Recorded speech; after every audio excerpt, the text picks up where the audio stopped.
Bonjour Nadia Lazouni. Bonjour. Merci d'avoir accepté notre invitation. Vous êtes journaliste, vous animez la chaîne YouTube Speak Up Channel, dans laquelle vous vous entreteniez avec des personnalités du monde associatif, du monde des intellectuels, des gens de la culture aussi.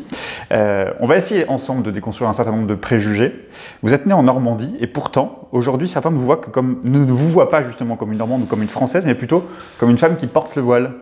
Vous diriez que ce regard qu'on porte sur vous, il a changé, il a évolué? Il a évolué dans le mauvais sens.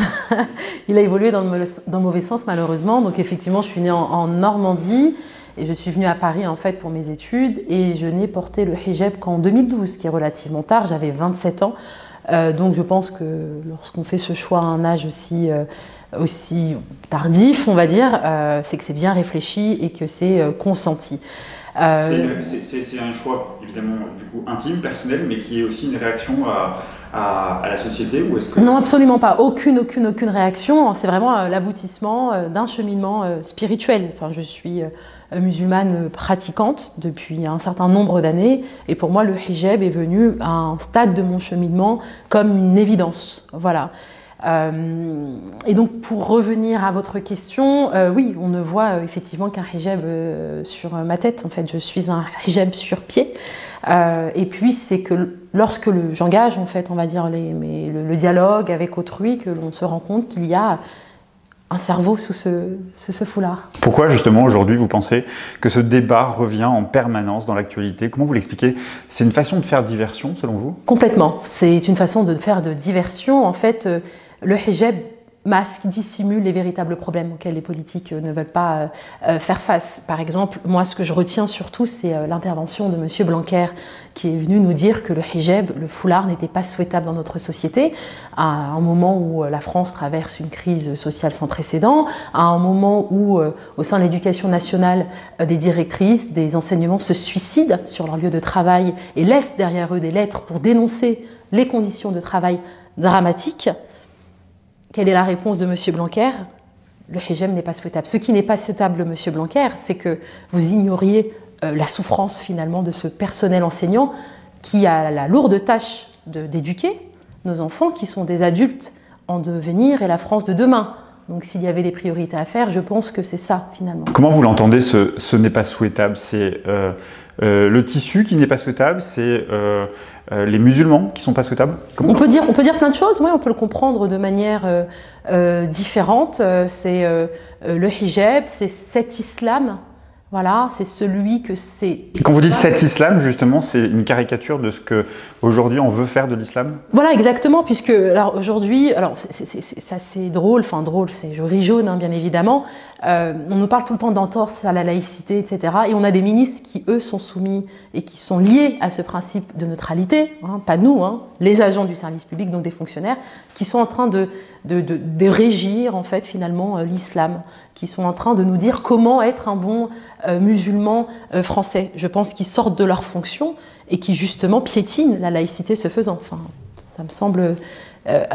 évident et ça me semble surtout inquiétant. Il y a les propos du ministre de l'Éducation nationale, il y a d'autres responsables politiques qui sont allés très très loin, puis il y a aussi ce journaliste qui a comparé le voile au costume SS. Vous vous dites quoi? C'est de la haine, c'est de la provocation, c'est de l'inculture? Alors tout, c'est tout ça, effectivement. Alors, il y a cette surenchère de ce racisme anti-musulman et surtout anti-musulmane, puisque ce sont les femmes qui sont visibles et donc qui sont identifiées comme appartenant étant de confession musulmane. Je pense que ce monsieur ne pense même pas ce qu'il dit, mais qu'il a des ambitions et qu'il essaie d'avoir une visibilité, une reconnaissance médiatique sur le dos de femmes, d'individus.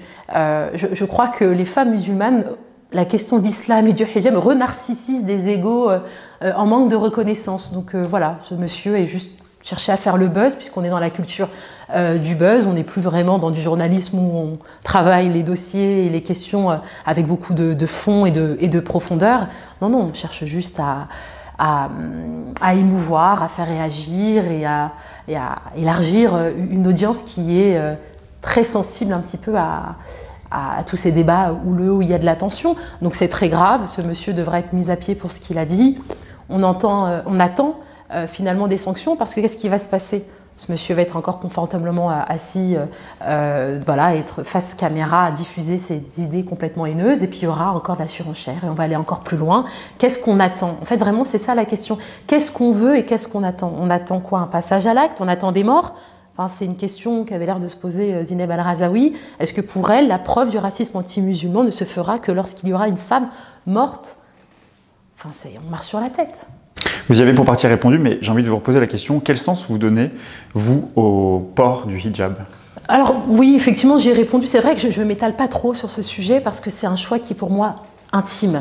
Donc, mais ceux qui voient dans quand on a vu l'événement au Conseil régional où l'élu du Rassemblement national a expliqué que ça avait une signification politique, vous comprenez la confusion, ou en tout cas la critique, vous entendez cette critique qui, pour certains, serait justement une revendication politique? Alors, oui, alors moi, pour ma part, c'est une démarche, j'ai même pas envie de parler de revendication, mais vraiment une démarche religieuse, personnelle et religieuse. Je pense que je ne suis pas le porte-voix des femmes musulmanes en France, mais ça serait intéressant de leur poser la question.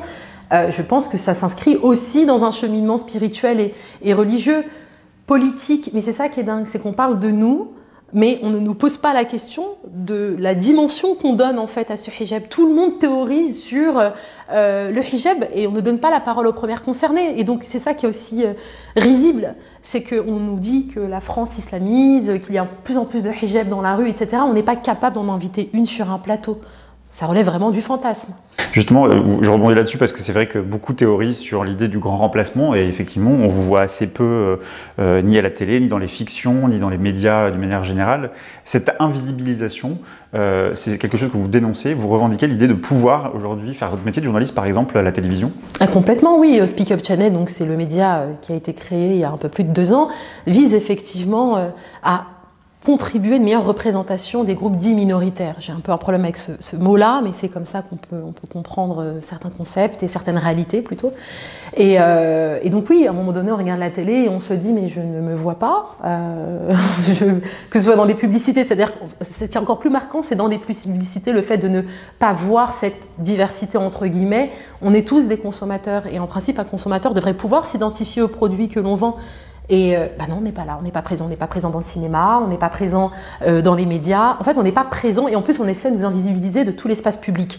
Et à la fois, on nous demande de renforcer notre sentiment d'appartenance à la communauté nationale. Enfin, donner la parole aux experts, les sociologues. Je vais citer Marie-France Malonga. Sa thèse porte sur la représentation des minorités dans les médias et elle le dit. Cette visibilité de ces minorités dans ces espaces permettent aux individus de se sentir français. Donc on va parler de solutions, je ne sais pas, mais c'est une des solutions justement pour rendre visible, donner la parole. Exactement. La loi de 1905, elle est aussi au cœur de ce débat politique. D'après vous, cette loi, elle doit rester en l'état ou elle doit évoluer? Non, elle ne doit pas. En fait, elle est complètement méconnue. La loi de 1905, donc c'est la séparation des églises et de l'État, on demande la neutralité aux agents du service public, ce n'est pas ce que l'on attend des usagers que nous sommes, et puis on attend une neutralité donc, des ministres, qui sont des fonctionnaires et qui pour le coup font de l'islam, et c'est même eux qui font de l'islam une religion politique, puisque lorsqu'on en parle systématiquement tous les jours au quotidien dans des chaînes d'information en continu, vous faites de l'islam une religion politique, vous faites de la politique avec l'islam, c'est absolument pas le cas, en tout cas ça vient pas d'en bas et ça vient d'en haut. Donc non, la loi de 1905, elle doit être connue, elle doit être... c'est un prétexte pour discriminer une religion, une confession? C'est l'objectif d'exclure, mais en fait c'est ça qui est aussi dingue, c'est qu'à un moment donné, je pense que notre président de la République doit dire « J'ai mandaté l'Observatoire de la laïcité pour vous expliquer la lettre et l'esprit de cette loi. Invitons les experts. Invitons les experts. » Quand vous entendez des élus de la République, encore une fois, expliquer qu'il faut interdire le voile dans l'espace public, comment ça vous fait réagir? Je me dis qu'ils ne veulent pas vivre dans une société démocratique et qu'ils sont... c'est un discours qui est pour moi clairement anti-républicain. Enfin, la DDHC date quand même de 1789. Un article, je crois de mémoire que c'est l'article 10, j'espère que je ne dis pas d'erreur, mais nul ne doit être inquiété pour ses opinions, qu'elles soient religieuses, politiques. On a aussi la Constitution qui garantit cette liberté religieuse. La France est partie à des conventions internationales qui, une fois de plus, on renouvelle notre engagement à respecter et garantir ces libertés. Donc ce sont des gens qui ont un problème avec la liberté. Donc peut-être que la France ou l'état de droit n'est pas le cadre juridique qui leur va très bien et ils peuvent peut-être aller vivre dans d'autres pays plus autoritaires où ils pourront nous asséner de leur discours discriminant et liberticide. Préjugé numéro 2, Nadia Lazouni. Vous êtes une femme soumise. Totalement, mais ça se voit. Vous voyez bien comme je suis soumise. Alors là, il y a mon frère, il y a mon père, il y a mon neveu, il y a mon oncle qui m'ont accompagnée pour pouvoir faire cette interview. Parce que naturellement, je ne peux pas me tenir devant vous, devant un homme pour répondre à vos questions. Donc je pense que ma seule présence suffit à prouver le contraire. Hier soir, justement, je me permettais de vous poser cette question parce que après le débat qu'il y a eu sur France 2 avec Monsieur Castaner, la journaliste Nathalie Saint-Cric, après sa prestation, est revenue sur cette notion de liberté qu'elle a relativisée en disant que le port du voile, c'est lié à une culture, un environnement familial, social qui s'impose à soi. C'est sans doute vrai, mais ce n'est pas que vrai pour le voile, c'est aussi vrai pour la manière dont tout le monde s'habille finalement, non? Et complètement, vous avez complètement... Enfin, la réponse est là. Je pense qu'elle a fait... J'ai encore certains comment dire, rudiments de mes cours de sociologie. Et effectivement, oui, vous avez raison, madame, il y a tout ce processus de socialisation. Donc, on va grandir avec les codes de la famille dans laquelle on a grandi, dans les cercles d'amis qui vont influencer effectivement nos choix. Enfin, c'est un processus naturel, madame. Donc, oui, la religion est transmise. Là où elle se trompe, c'est que... on est quand même d'accord sur on va se mettre d'accord quand même sur les définitions. La liberté, c'est l'absence de contrainte. D'accord. Donc moi, je dis à madame que l'on ne m'a pas forcé à porter le hijab. Donc du coup, je jouis d'une liberté. En revanche, lorsque nos politiques et nos médias nous incitent et s'interrogent sur l'opportunité de nous interdire à porter le hijab, donc on exerce une contrainte et donc on nous prive d'une liberté. Finalement, c'est quoi le problème selon vous? Le problème, c'est l'islam ou c'est les musulmans? Le problème, c'est...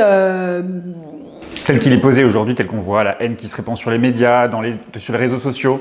Et je pense que de tout temps, on a toujours cherché un ennemi commun lorsqu'il s'agit de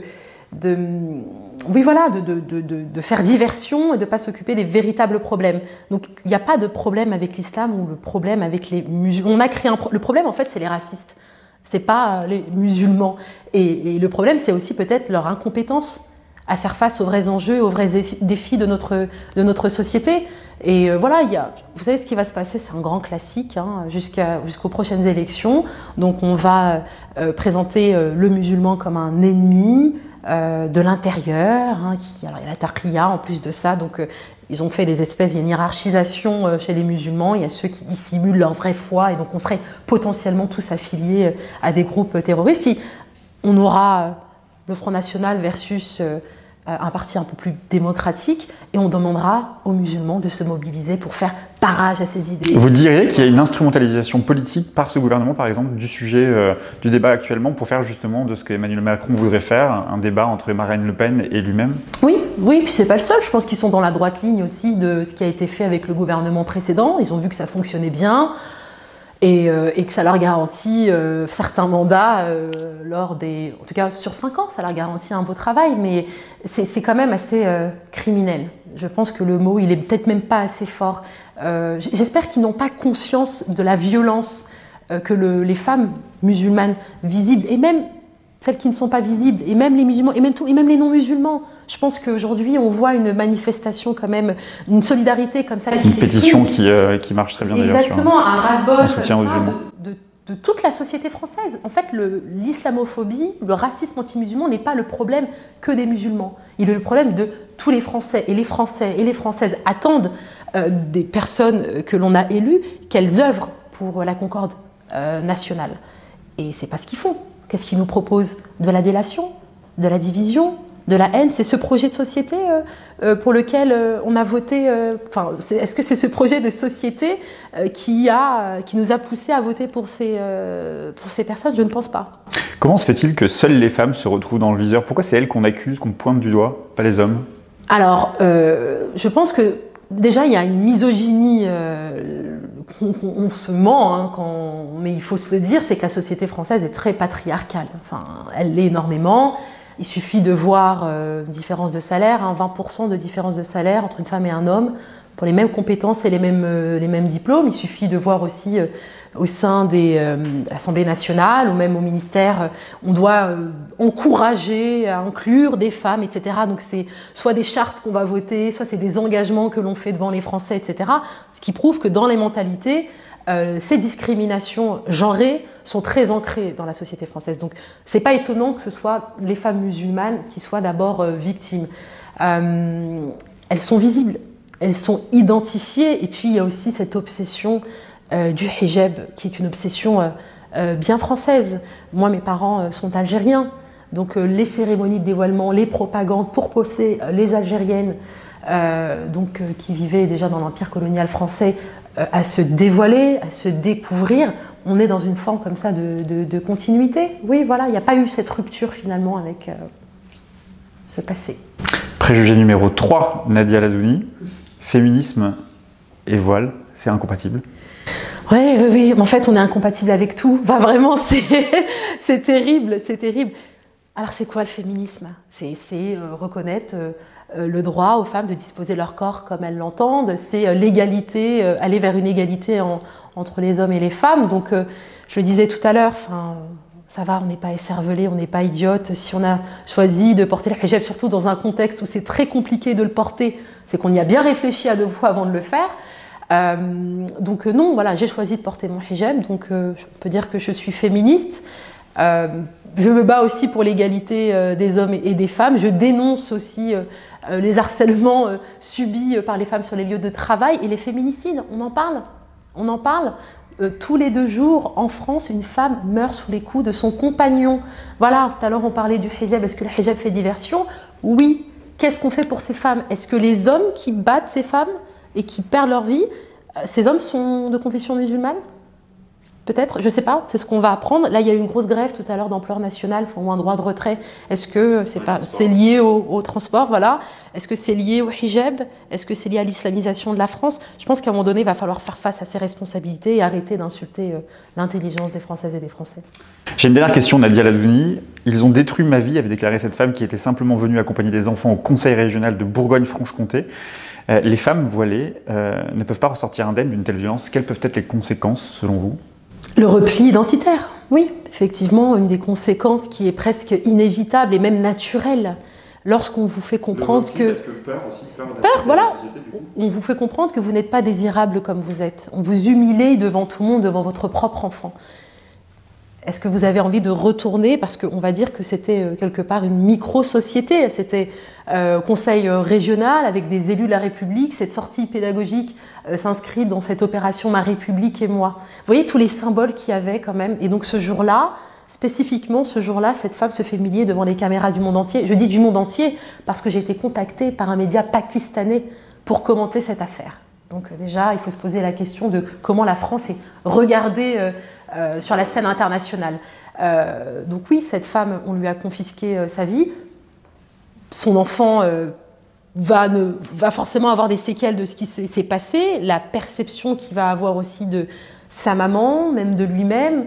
Il sait déjà à peine 10 ans qu'il n'est pas un vrai Français, un véritable Français aux yeux, voilà, exactement, qu'il n'est pas souhaitable. Donc comme quoi, il a très bien entendu votre message, hein, Monsieur Blanquer. Hein, et donc oui, cette femme peut être tentée à un moment donné, oui, de se replier et de, si elle doit trouver un travail, déjà en gardant son hijab, puisque le marché de l'emploi est quasiment fermé.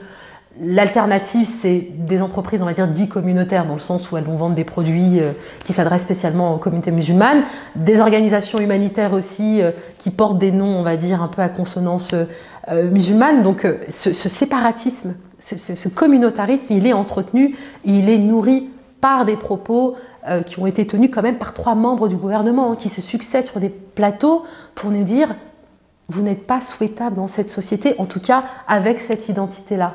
C'est quand même terrible. Et il faut vraiment s'intéresser à d'autres champs de la psychologie, de la psychanalyse, où on nous apprend qu'un individu avec une seule identité, ça n'existe pas. Donc il y a cette volonté d'uniformiser, d'essayer d'extraire une identité unique qui serait fidèle à une représentation qu'on a. Mais au niveau même de la psyché et de la psychologie des gens, c'est impossible. Vous demandez l'impossible à des individus. Merci beaucoup Nadia Ladouni. Mais merci à vous de nous donner la parole et dans un format qui nous permet de dérouler notre pensée. Eh ben, espérons que vous serez invité plus ailleurs. Merci.